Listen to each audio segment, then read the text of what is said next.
j'ai travaillé sur plus d'un siècle en regardant la dynamique des minerais stratégiques des pays les plus industrialisés, notamment les États-Unis, l'Europe et certains pays asiatiques. Lorsqu'on regarde cette dynamique, on voit que les minerais sont au cœur de la transformation des biens et services, notamment au niveau industriel, que ce soit des avions, au niveau des ordinateurs. On a besoin de ces minerais pour transformer des biens et services. On a identifié 10 minerais.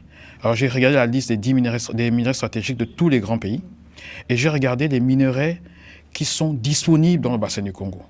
Et sur cette liste, on a identifié une dizaine, et je peux aussi citer 5 pour laisser aux lecteurs l'opportunité de lire le livre. On va parler du cobalt, qui est indispensable à la fois pour les aimants permanents, aussi pour les ordinateurs et pour les technologies d'avenir. On peut parler du cuivre, qui est important, on peut parler de l'or, on peut parler de la bauxite et bien d'autres. Le manganèse, par exemple, aussi, qui est très présent dans la sous-région. Donc, ces minerais, notre souhait est de voir les pays de la sous-région, donc les 6 pays de la CEMAC plus la RDC, donc ces 7 pays, mettre une législation commune pour gérer ces minerais, pour faire en sorte que les technologies qui utilisent ces minerais pour fabriquer des biens et services soient implantées dans cette sous-région.